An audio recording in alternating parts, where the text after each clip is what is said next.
August den 9. Knalsrema van El Llano.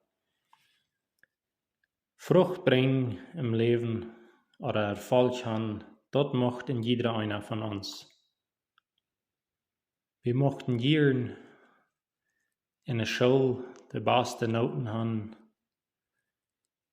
Die meiste oder vielleicht auch alle von uns, wir mochten jeden ein Instrument spielen.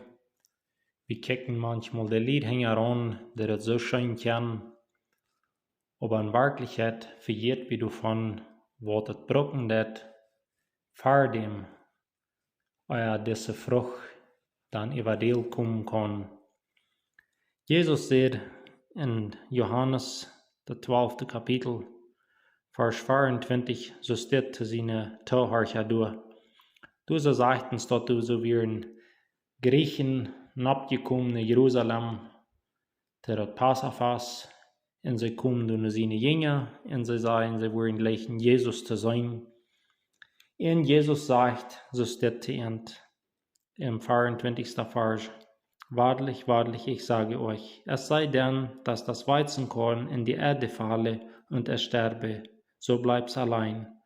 Wo es aber erstirbt, so bringt es viele Früchte. Also Jesus merkt das hier einmal klar, dass man kann nicht auf eine Frucht warten oder lüren, wenn das Korn nicht in die Erde getan wird. Das muss erst in die Erde getan und dann muss das Korn einmal anstorben und dann fängt es von Nieren an zu kien, das wächst ab und das bringt eine Frucht. Also das ist einmal das Grundgesetz von der Erde. Und du kannst wir nicht vorbei. Ich denke, uns ist das alle verständlich. Wenn wir eine Erde haben wollen, dann müssen wir erst einmal sehen, das Korn, das was wir einmal in der Hand haben, das muss weggetan. Das kann wir dann für eine Zeit nicht sein, wie uns das erst in der Erde getan, aber dann wächst das ab und das bringt Frucht. Wo ich uns Mut merken mag und uns den Gedanken darauf haben, abwarten, dass vielmals in uns Leben, wo wir uns so wünschen, dass wenn ich vielleicht eine Person wäre, was du freundlicher wäre, oder was du demütiger wäre, mehr Liebe hat für den Nächsten. Wir wollen hier diese Frucht an uns sein.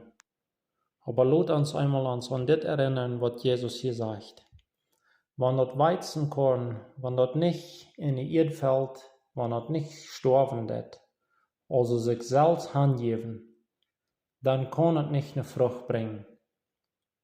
Also so darf wir auch nicht eine Frucht von uns erwarten, wenn wir vielleicht Krieg in diese Hinsichten haben, wo wir uns wünschen, anders zu sein, wenn wir nicht bereit sind, uns du einmal ganz Hand zu geben.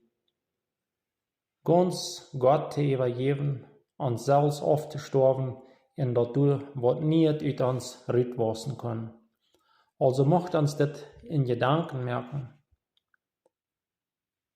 Kriegt das Vers hier Johannes 12, 24, dort wo Jesus sagt, es sei denn, dass das Weizenkorn in die Erde falle und es sterbe, so bleibt's allein.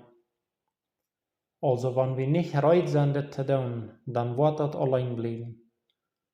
Also wenn wir nicht bereit sind, uns Hand zu geben, dann sagt uns die Bibel ganz klar, dass wir dürfen nicht auf was erwarten.